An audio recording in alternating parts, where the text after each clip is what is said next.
वाक्य युद्ध करना आसान है बालक, परंतु असुरों के साथ शस्त्र युद्ध असंभव।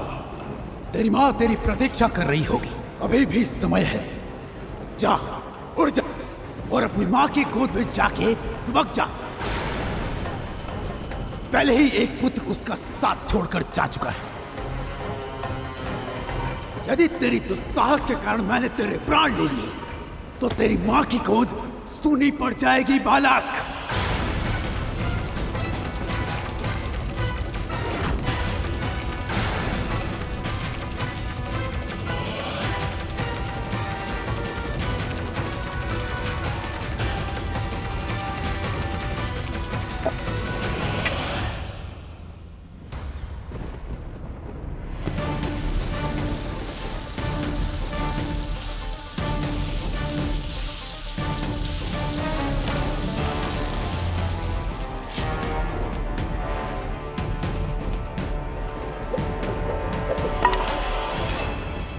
प्राणों की चिंता में परोपकार से मुंह नहीं मोड़ सकता मैं। इस रेखा को ध्यान से देखो असुर सेनापति, ये मेरी मां के दिए गए संस्कारों का मान रखने के लिए है। जो वचन मैंने उन्हें दिया था, उस वचन की लाज रखने के लिए है।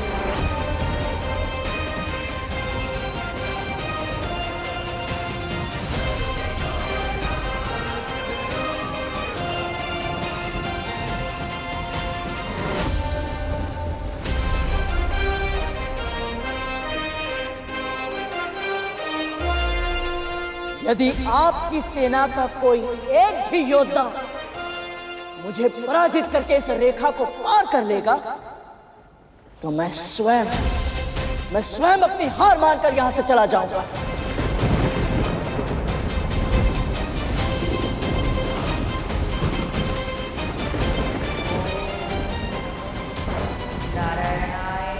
बोलिए, स्वीकार है?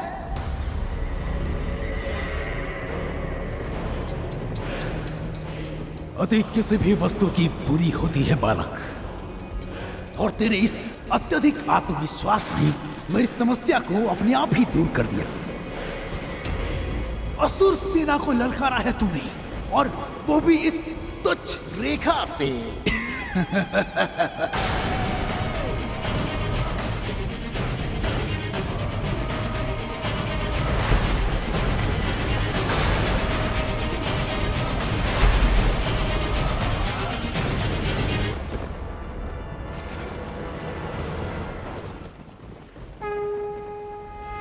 मां, मुझे बुद्धि, भक्ति और शक्ति दीजिए, ताकि मैं आपके द्वारा सिखाए गए सभी संस्कारों का मान रख सकूं।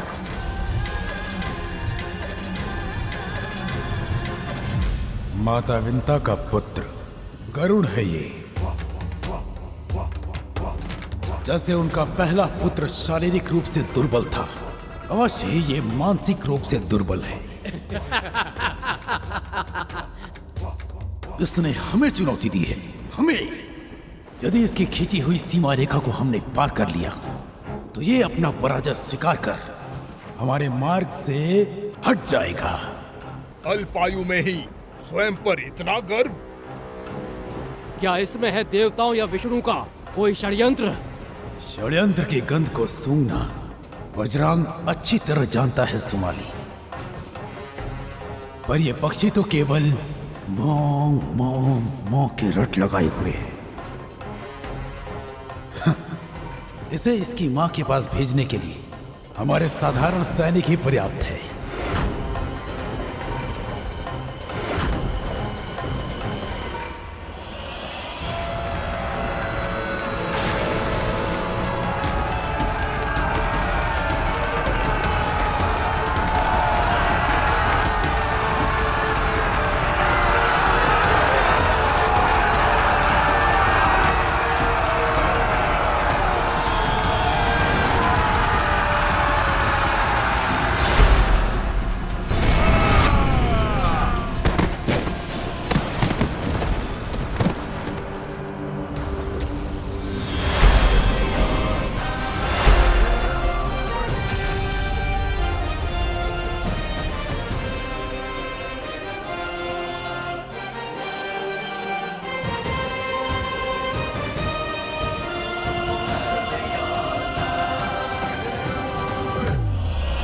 छोटी सी चुनौती के लिए आप स्वयं जाएंगे सेनापति? हमें भी तो अवसर दीजिए। आप ही ने तो कहा था कि वो मंदबुद्धि बालक है, हम निपट लेंगे उससे। साम दाम दंड भेद जो आवश्यक होगा सबका प्रयोग करेंगे, पर किसी भी मूल्य पर आपके मार्ग की बाधा को हटा कर रहेंगे। इतनी देर हो गई, ये सब तो आपस में ही चिंतन किए जा रहे हैं।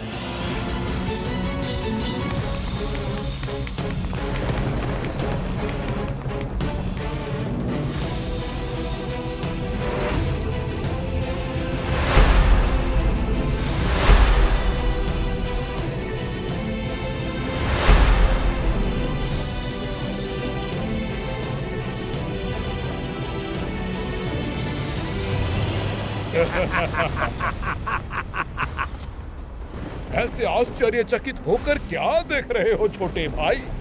हम तुम्हारे लिए भोजन लाए हैं। ना जाने कब से प्रहरी बने बैठे हो, ना कुछ खाया है और ना कुछ पिया है, इसलिए तो तुम्हारे लिए ये भोजन लाए हैं। लो, अच्छे से खाओ और अपनी भूख मिटाओ। फिर तुम आराम से अपनी माँ की संस्कारों की कथा सुनाना। हम अपनी माँ की बातें कहेंगे, तुम अपनी माँ की बातें बताना।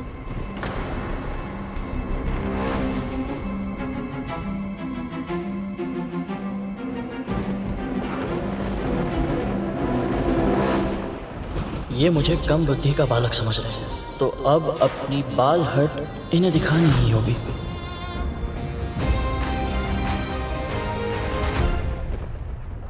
भोजन? आप दोनों का बहुत बहुत बहुत धन्यवाद।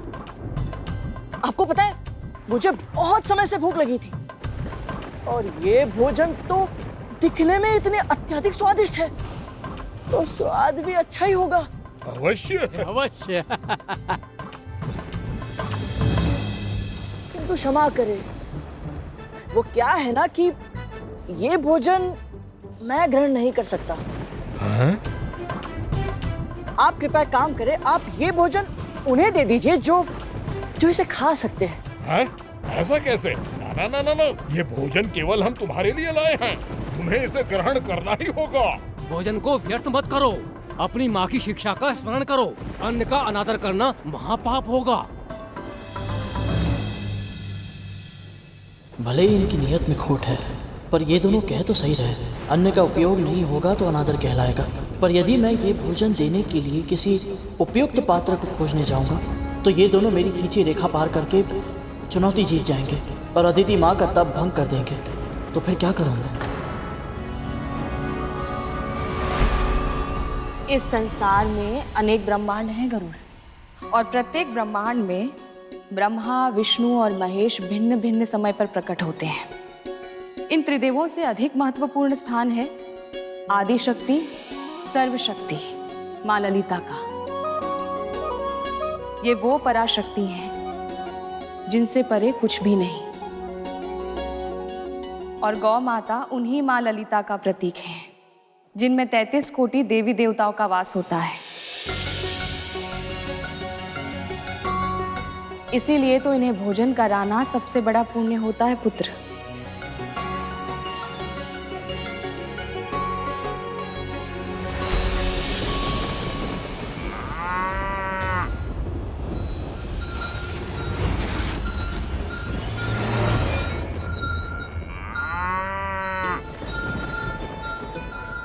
प्रणाम गौ माता।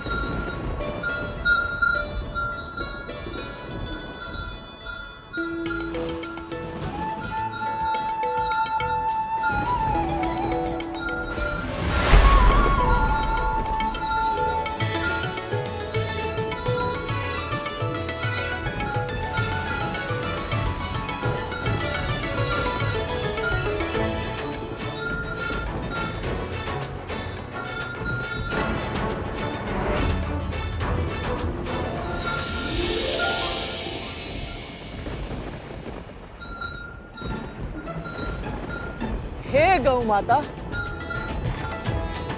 मेरे असुर भाइयों की ओर से ये स्वादिष्ट भोजन ग्रहण कीजिए। और इन्हें अपने हृदय से आशीर्वाद दीजिए। दीजिए माँ।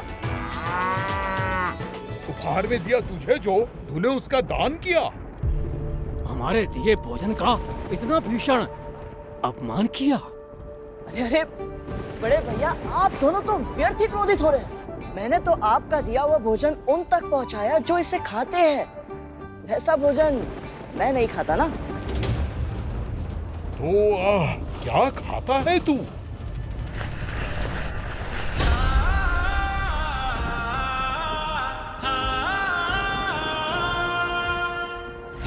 आप जानना चाहते हैं मैं क्या खाता हूँ? कुछ भी ऐसा जो 2 या 4 पैरों पर चलता हो, जिसमें प्राण हो।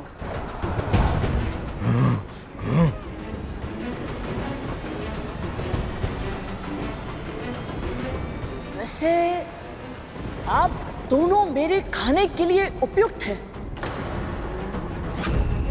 हाँ, तो बोलिए, दोनों में से पहले किसे खाओ? जीवा संभाल बालक, जानता नहीं किससे बात कर रहा है तू। अबोध है तू, स्वयं ही अपनी मृत्यु को आमंत्रित कर रहा है।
क्षमा कीजिएगा। ओहो, आप दोनों तो अपना परिचय देने से पहले ही मिट्टी में मिल गए। एक काम कीजिए, आप दोनों जाइए और अपना मुंह धोकर आइए। उसके बाद चाहे तो फिर इस रेखा को पार करने का प्रयास कर सकते हैं आप। और सुनो सुनो, यदि जाने में कष्ट हो रहा है तो मुझे कहिए। जैसे भोजन को गौ माता तक पहुंचाया था, वैसे आप दोनों को भी जलाशय तक पहुंचा सकता हूं। क्या कहते हो? चलिए।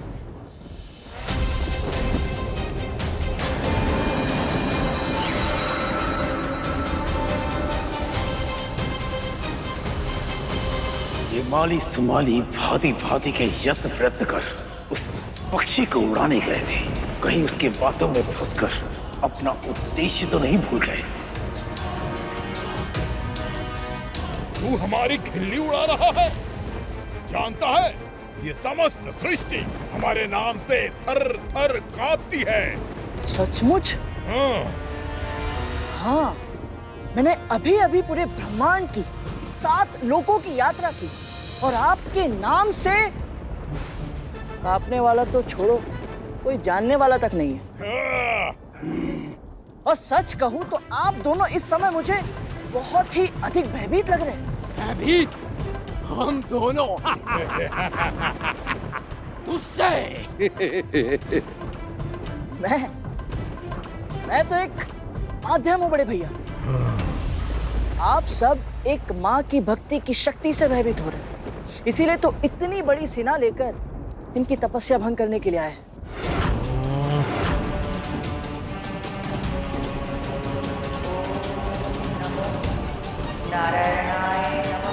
यदि अब भी ठीक से समझ में नहीं आया तो समझ लीजिए, चाहे कुछ भी हो जाए, मैं आपका ये कुटिल उद्देश्य पूरा नहीं होने दूंगा। बहुत बोल चुका है तू। अब देखते हैं कि तू हमें कैसे रोकता है। तेरी चुनौती में तुझे ही हराएंगे और तू बालक की तरह रो देगा।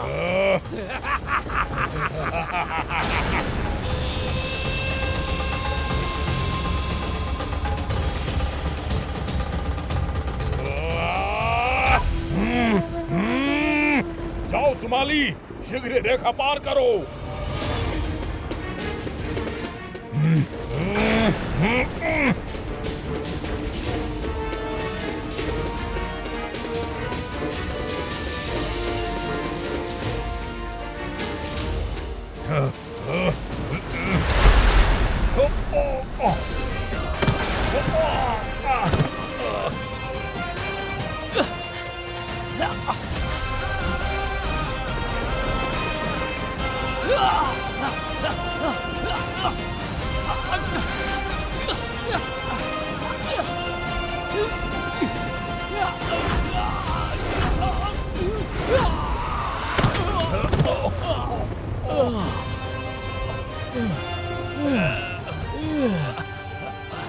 सुमाली,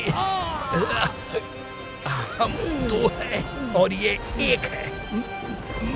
मैं इधर से जाता हूँ, तू उधर से जा।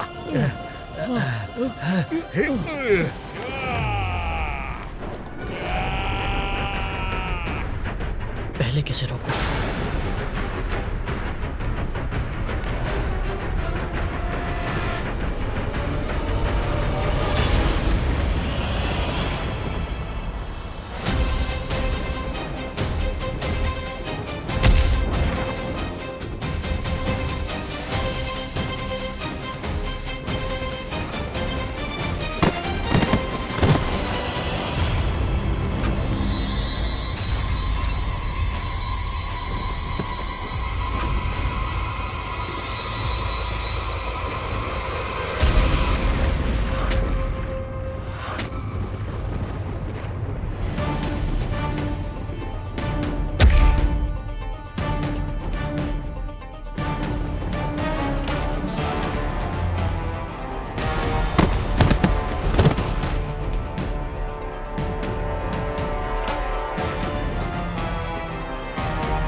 लगता है मेरा परिचय आपको ठीक से नहीं मिला, जरांग भैया।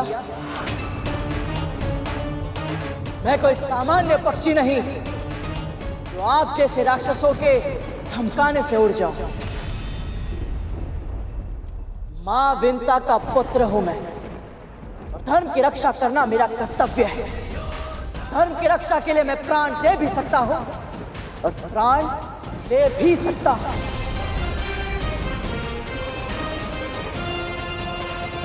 किंतु अपने कर्तव्य से पीछे नहीं हट सकता।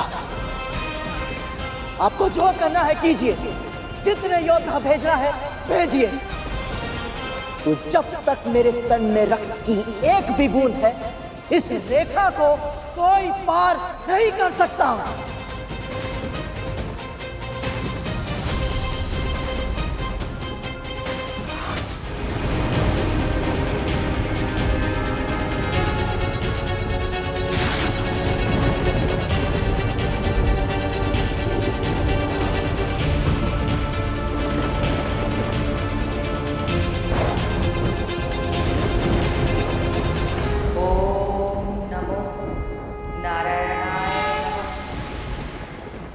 तक मैं इसे सामान्य पक्षी समझ रहा था।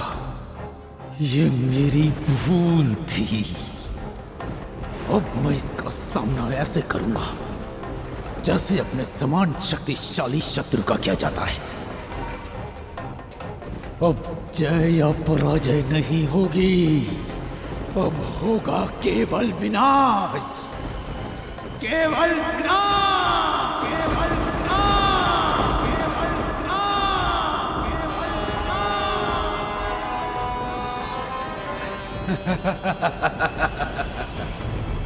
आज तक मैंने किसी पक्षी को अपना आहार नहीं बनाया।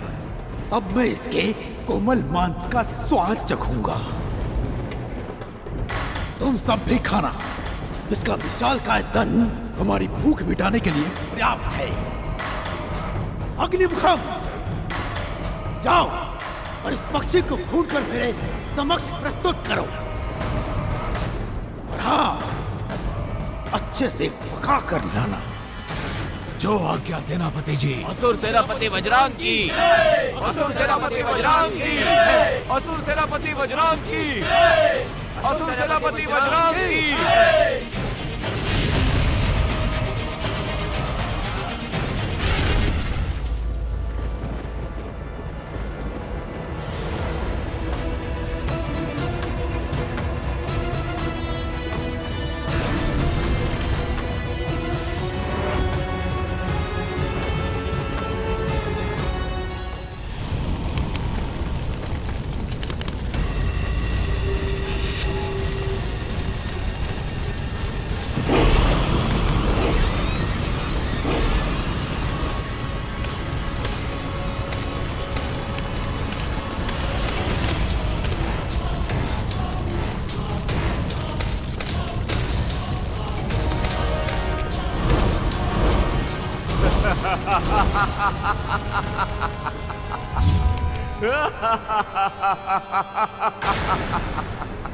क्या हुआ? पंख जल गया पक्षी? त्वचा को कष्ट पहुंचा? इस कष्ट को अनुभव कर और सोच कि जिसकी एक सांस तेरी ये स्थिति कर सकती है, उसे क्रोध आ गया तो तेरा क्या होगा? अभी भी समय है पक्षी, उड़ जा यहाँ से और अपनी जान बचा ले। मैंने प्रण लिया है कि मेरी अंतिम सांस तक इस तपोभूमि की रक्षा करूंगा। तो फिर अब तू अंतिम सांस लेगा इसी क्षण।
इसकी आसुरी शक्ति पत्थर भी जला सकती है।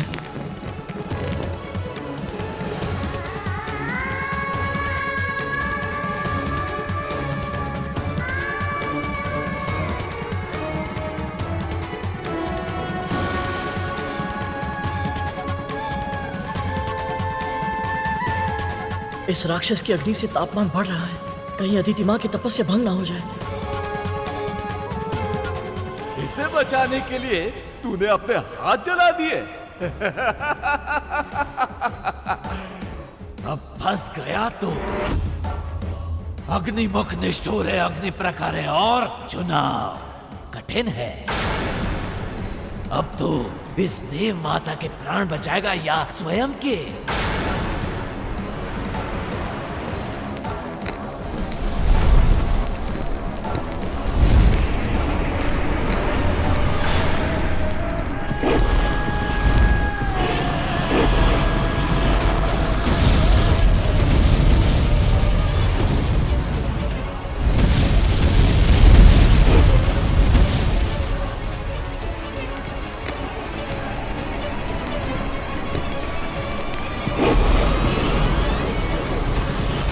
हे परमपिता, मैं क्या करूं?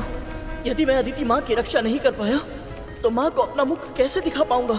और यदि मैं ही जीवित नहीं बचा तो फिर कभी अपनी माँ से नहीं मिल पाऊंगा, उनके चरण छूकर आशीर्वाद नहीं ले पाऊंगा। तू कहाँ है गरुड़? माँ तेरी स्मृति में व्याकुल है, हर पल तेरा स्मरण करती है। तेरी प्रतीक्षा में आंखें द्वार पर लगाए बस देखती रहती है कि तू कब आएगा। अपनी माँ को और मत तरसा पुत्र, अब लौटा अपनी माँ के पास, लौटा अब। अंतिम बार जब उन्हें देखा था, वैकुंठ जाने के उद्देश्य का सत्य छुपाया था उनसे, वो उद्देश्य तो अधूरा ही रह जाएगा। मेरी माँ आजीवन दासी का जीवन जीने के लिए विवश हो जाएंगी।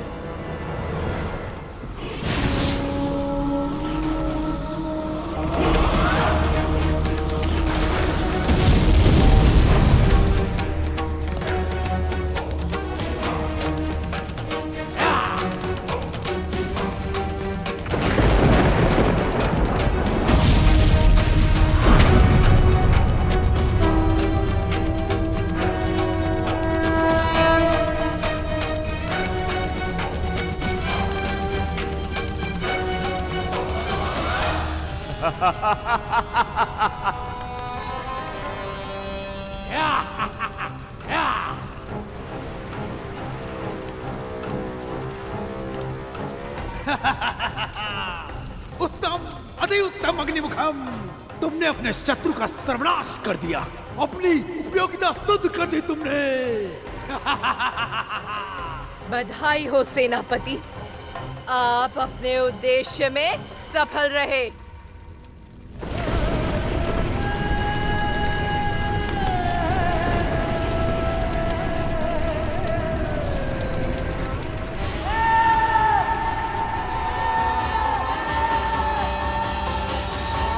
हे नारायण, मेरे गरुड़ की रक्षा करना।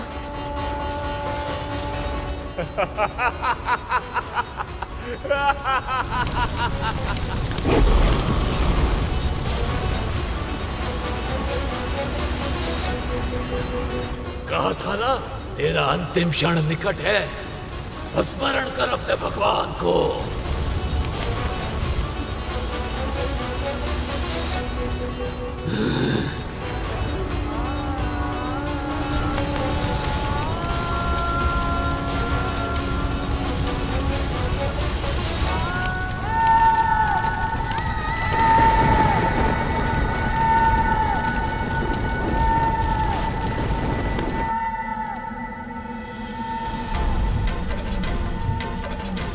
गरुड़,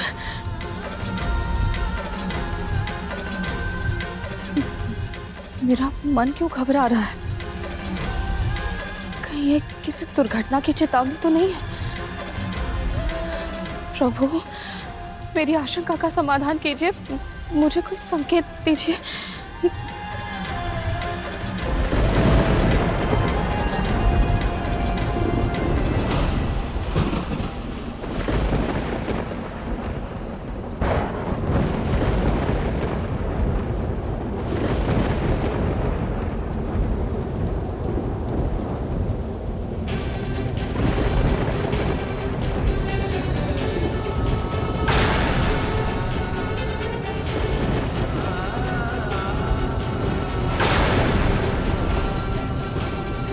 हे प्रभु, ये क्या संकेत है?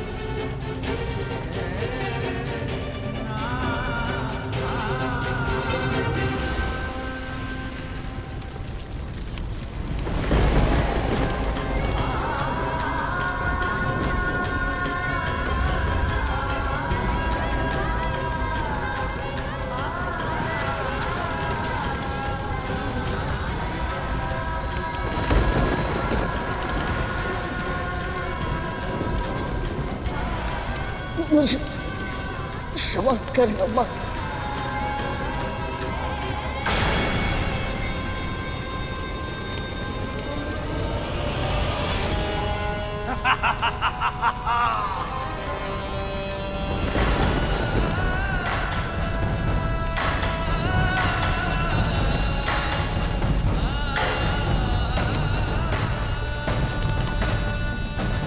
आसुरी शक्ति की जय हो।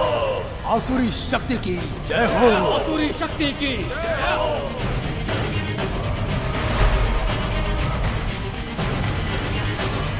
असुर सेनापति वज्रांग की जय। असुर सेनापति वज्रांग की जय। असुर सेनापति वज्रांग की जय।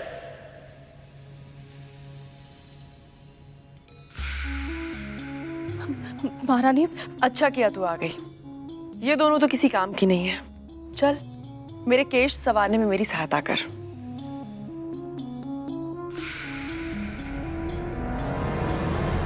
महारानी, मुझे लगता है गरुड़ के साथ कुछ अनहोनी हुई है। क्या हो गया? उसके प्राण पखेरु उड़ गए क्या? दीदी,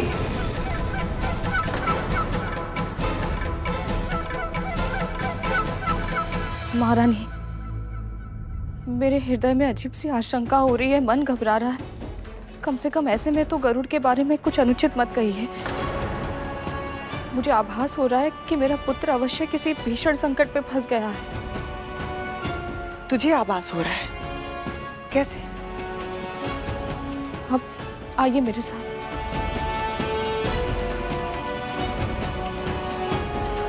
मैंने भूमि पर अपनी उंगली से उसका चित्र बनाया था। मिट गया। वायु चलेगी तो मिट्टी तो उड़ेगी ही ना। भूमि पर बना चित्र मिटना स्वाभाविक है।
गरुड़,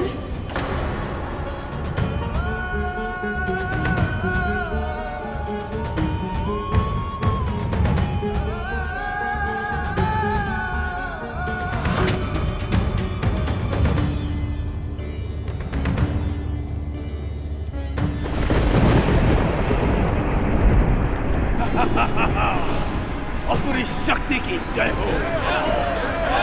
असुरी शक्ति की, असुरी शक्ति की।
ये कैसे हो सकता है?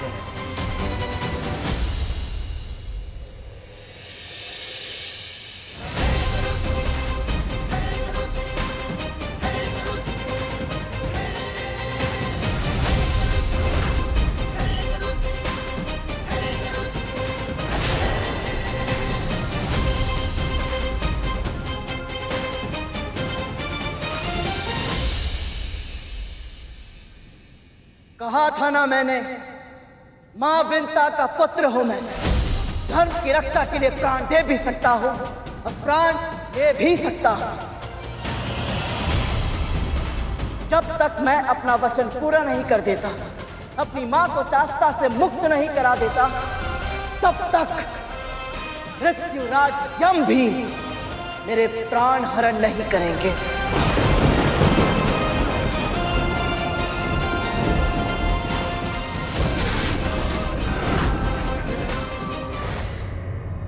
ये पक्षी इतना शक्तिशाली निकलेगा, मैंने इसकी कल्पना भी नहीं की थी। अवश्य ही पंच तत्वों पर नियंत्रण प्राप्त है इसे, तभी तो अग्नि भी इसे नहीं जला पाई।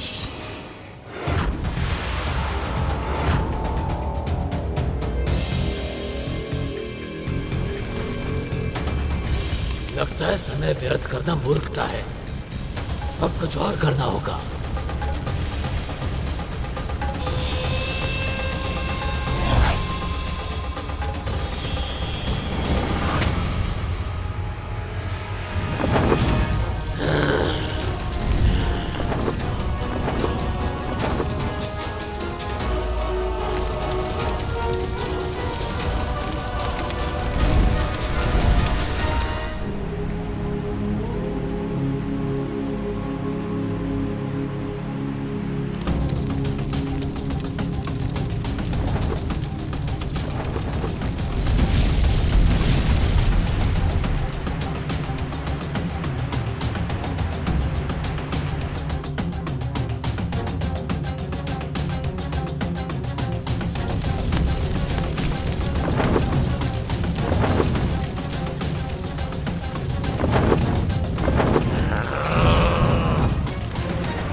अग्निमुखम गरुड़ को ऊंचे आकाश में ले गया है। यही सही समय है असुरो, जाओ लक्ष्य को प्राप्त करो, उस सीमा को पार करो, जाओ।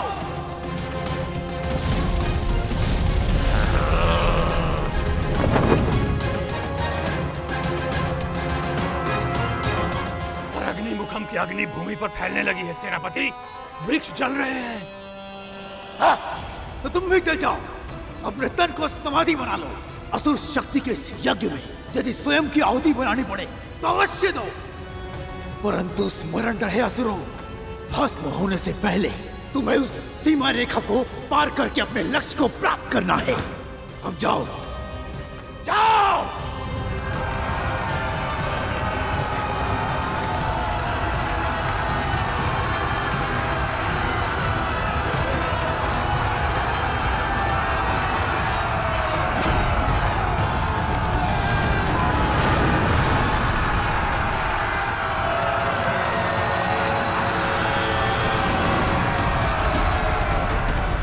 यदि मैं नीचे जाकर असुरों का सामना करता हूं, तो अग्निमुखम आकाश से उड़कर अदिति मां की तपस्या भंग कर देगा। और यदि मैं अग्निमुखम को रोकने का प्रयत्न करता हूं, तो ये सैनिक रेखा पार करके अदिति मां तक पहुंच जाएंगे। तो मैं क्या करूं?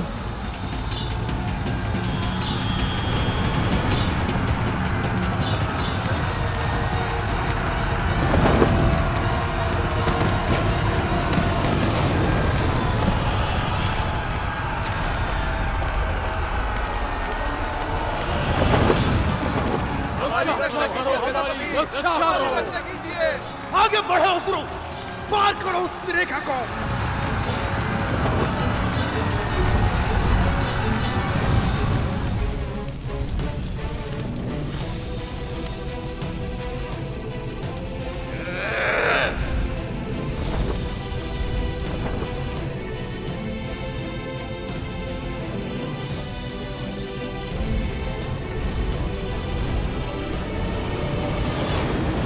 हार मान लो अग्निमुख, तुम मुझे पराजित नहीं कर सकते।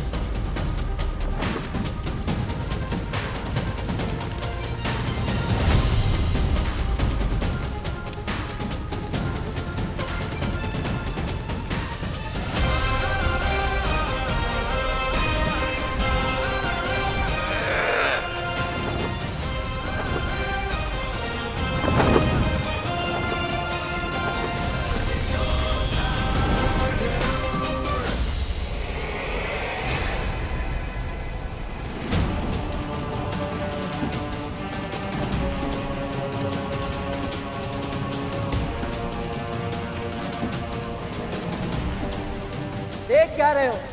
तुम मुझे तो क्या, मेरी छाया को भी नहीं छू सकते अग्निमुख।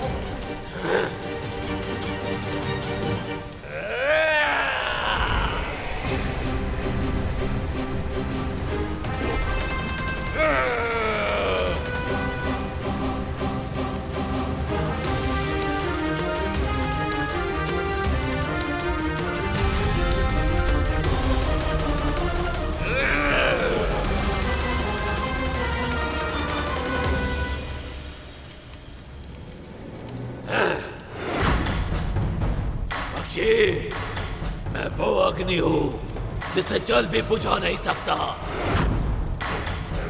अपनी पराजय स्वीकार कर ले,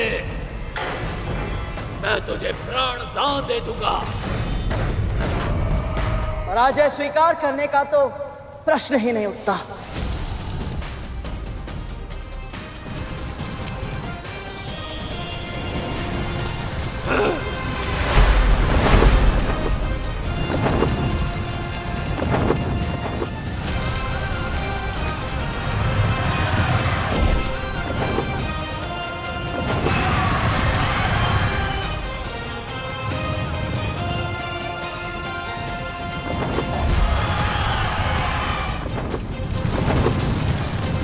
तापमान बढ़ रहा है।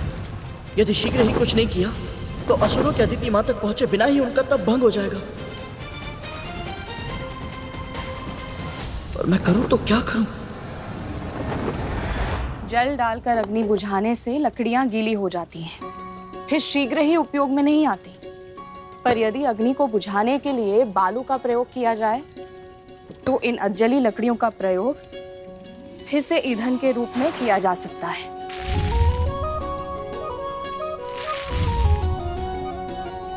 प्राकृतिक संसाधनों को व्यर्थ करना अनुचित है गरुड़। हमें सदैव उनका अधिक से अधिक उपयोग करना चाहिए।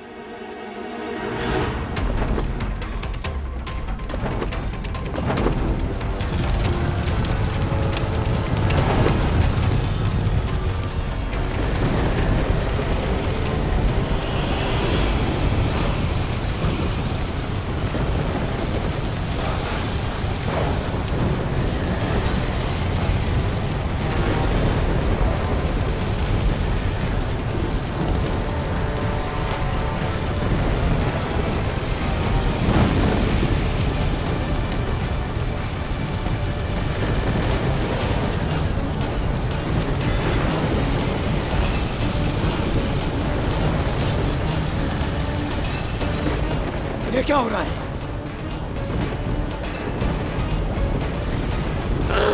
ये कैसे हो रहा है?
माली, सुमाली और अग्निमुखम जैसे शक्तिशाली असुरों को परास्त करके तू प्रसन्न हो रहा है ना, परंतु तेरी ये प्रसन्नता अधिक समय तक नहीं रहेगी करो। चाहे मुझे कुछ भी करना पड़े, कोई भी मूल्य चुकाना पड़े, परंतु मैं तेरी खींची हुई रेखा अवश्य पार करके रहूंगा।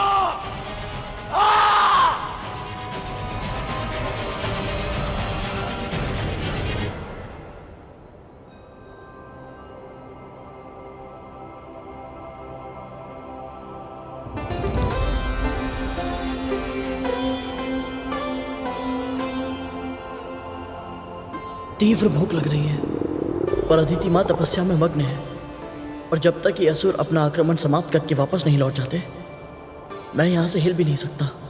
न जाने कब किस नए मायावी राक्षस को भेज दे बजरंग भैया।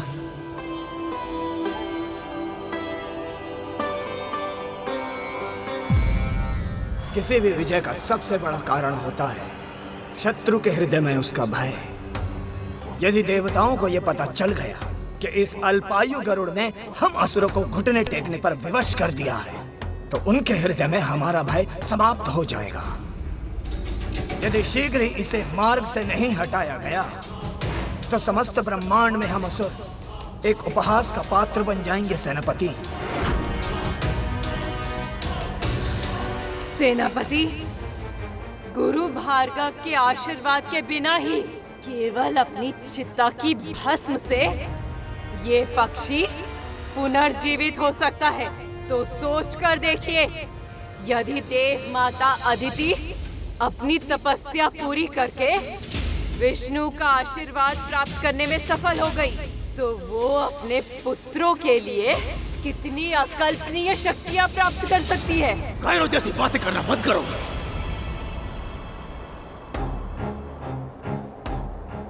धक्का अवश्य लगाए हमारे प्रयासों को, परंतु हम अभी तक पराजित नहीं हुए। गरुड़ यदि अग्नि से जलकर नहीं मरा, इसका यह अर्थ नहीं है कि हम उसे मार नहीं सकते। स्मरण रहे, संजीवनी विद्या हम असुरों की शक्ति है, किसी पक्षी की नहीं। गजासुर, जाओ और अपने पैरों से उस गरुड़ को कुचल कर वापस आना। जो आज्ञा सेनापति। अग्निमुखम, तुम भी साथ जाओ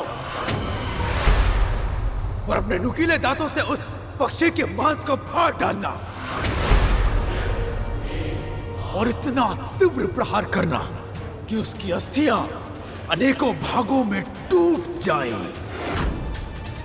आज भूमि रक्त से लाल होनी चाहिए। जो आज्ञा सेनापति। मिलकर कार्य करोगे तो विजय अवश्य मिलेगी। और स्मरण रहे, या तो उसके प्राण हर लेना या अपने प्राण गंवा देना। यदि बिना विजय के तुम वापस आए, तो मैं तुम्हारे जीवन को मृत्यु से भयानक बना दूंगा। जाओ।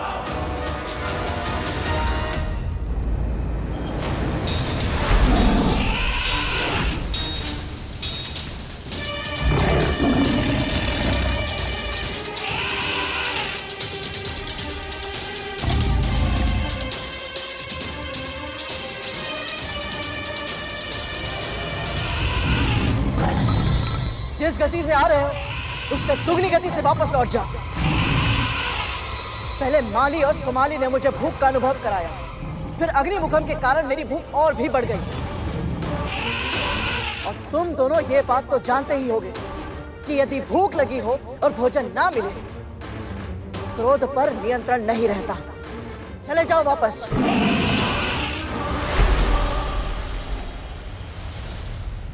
हमें बचा लो गरुड़, हमारे प्राणों की रक्षा करो।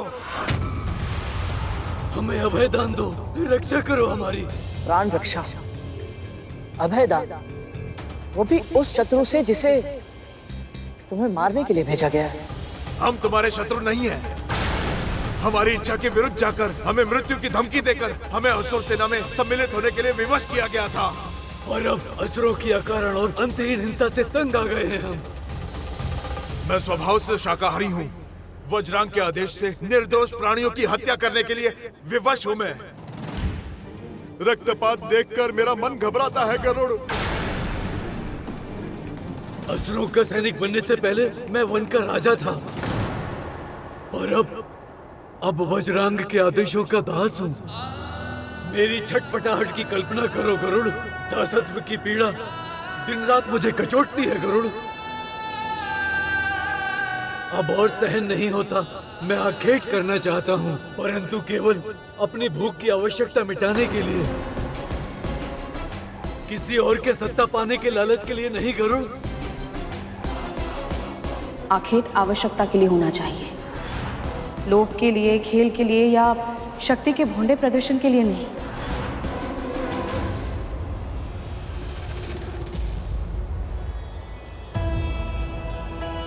मेरी माँ ने भी मुझे यही सिखाया है, और आप दोनों ऐसा सोचते हैं ये जानकर मुझे बहुत अच्छा लगा। पर वज्रांग भैया की सेना में आप दोनों को रहना नहीं है, तो फिर ये बात आप उन्हें क्यों नहीं बता देते?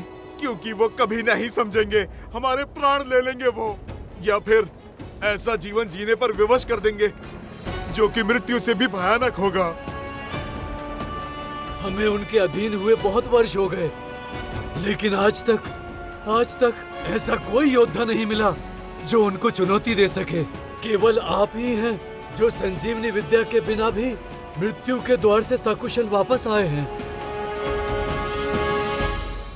यदि समस्त संसार में कोई हमें वज्रांग के क्रोध और दंड से बचा सकता है, तो वो केवल तुम हो भाई गरुड़, केवल तुम।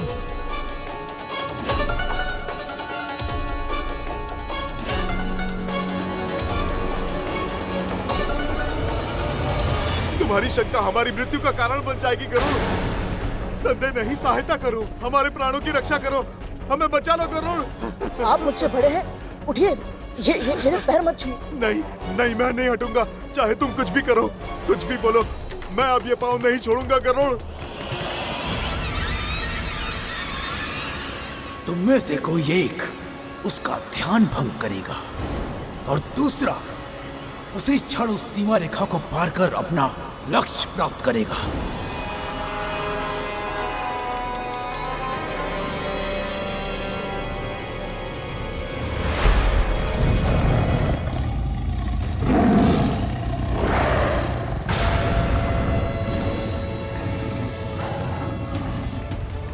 छल हुआ मेरे साथ।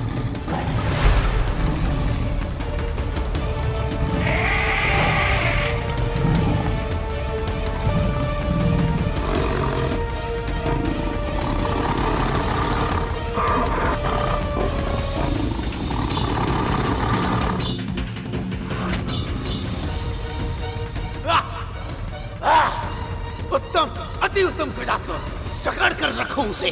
फंस गया गरुड़, फंस गया। सिंहमुखम, तीव्र भागो, भागो।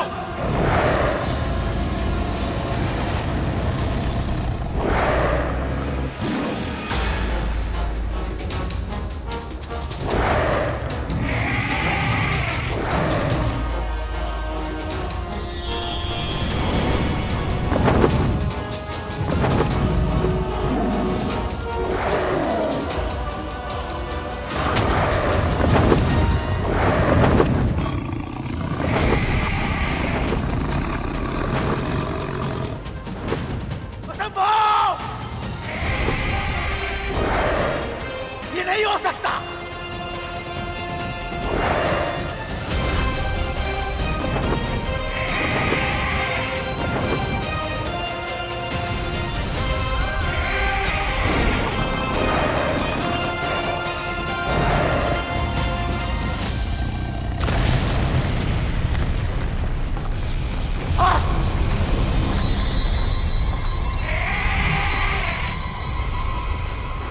असंभव है ये।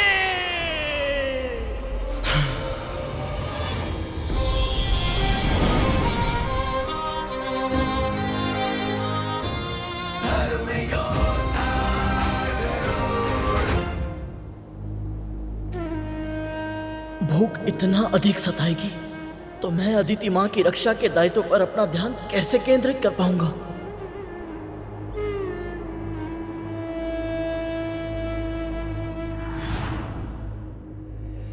ले गरुड़, भूख लगी होगी ना? भर पेट भोजन करना। बढ़ते तन को पोषण की आवश्यकता होती है।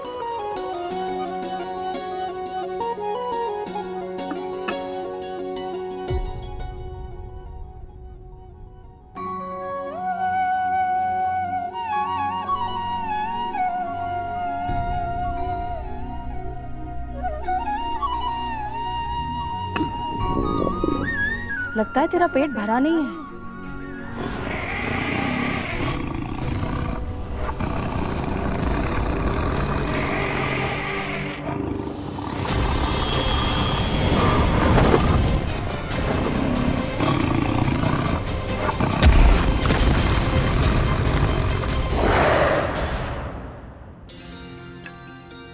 ले,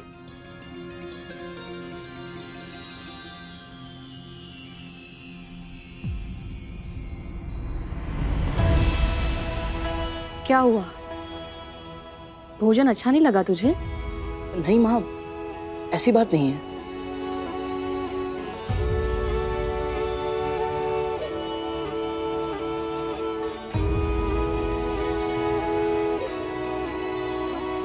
स्वाद तो अच्छा है और कद्रू दीदी को भी मेरे हाथ का भोजन स्वादिष्ट लगता है, तो तुझे क्यों नहीं अच्छा लग रहा? पता नहीं माँ, इस भोजन से मेरी भूख मिटती ही नहीं है। मैं जानता हूँ आप बहुत श्रम से, बहुत मन से मेरे लिए भोजन बनाती है, पर न जाने क्यों मुझे स्वाद ही नहीं आता माँ। और ये भोजन खाने का मेरा मन नहीं करता। मुंह खोल अपना, दिखा मुझे।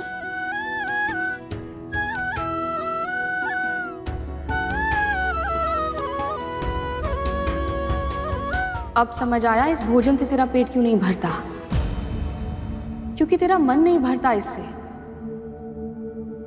गरुड़, ईश्वर ने तुझे मांसाहारी बनाया है।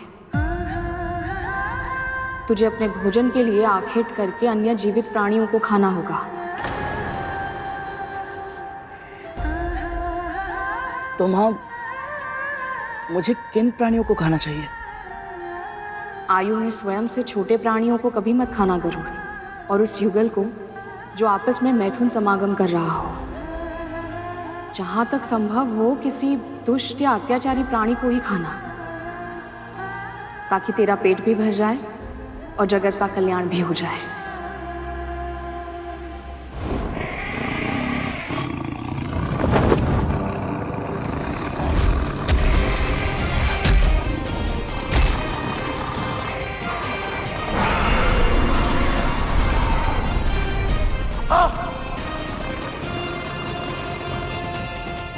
असंभव है ये गजासुर को निकल गया।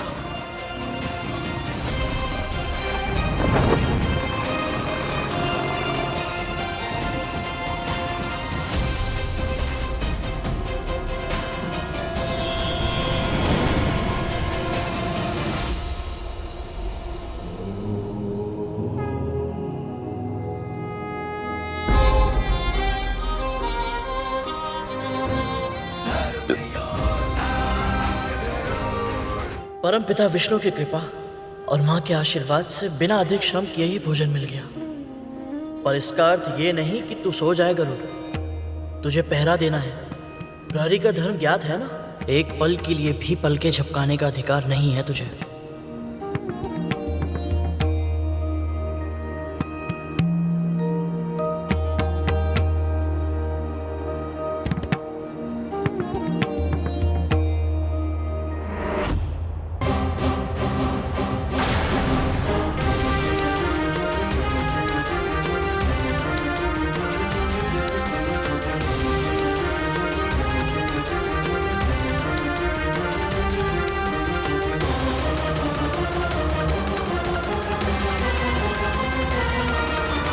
तो ये रेखा पार करने के लिए नहीं आ रहा था क्या गरुड़?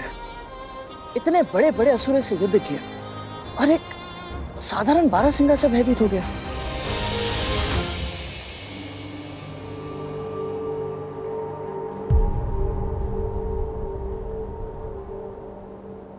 प्रणाम बाबा।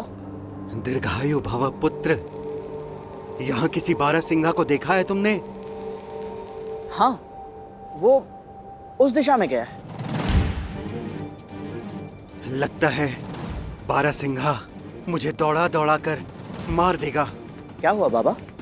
इसके सिंग में मेरी अरणी अटक गई है और वो उसे लेकर के इधर उधर भागा फिर रहा है। ना वो उसे स्वयं निकाल पा रहा है और ना मुझे निकालने दे रहा है। अब तुम ही बताओ पुत्र, मैं अरणी के बिना यज्ञ कैसे करूंगा? और जब यज्ञ नहीं करूंगा तो अन्न जल कैसे ग्रहण करूंगा? लगता है आज मेरे प्राण ही निकल जाएंगे। नहीं नहीं बाबा, ऐसा मत कहिए। कोई ना कोई उपाय तो अवश्य होगा। हाँ हाँ, है एक उपाय।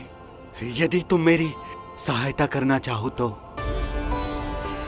तुम एक पक्षी हो और तुम उड़ के उसे ढूंढ सकते हो और तुम मेरी अरणी वापस ला सकते हो। बोलो पुत्र, तुम इस असहाय वृद्ध ब्राह्मण की सहायता करने का उपकार करोगे ना?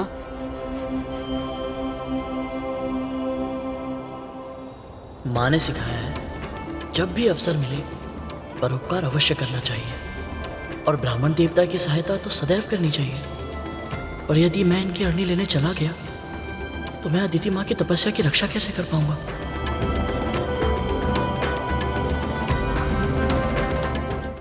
पक्षीराज गरुड़ के साहस भरे कारनामे देखने के लिए चैनल को सब्सक्राइब करें और साथ ही बेल आइकॉन दबाना न भूलें।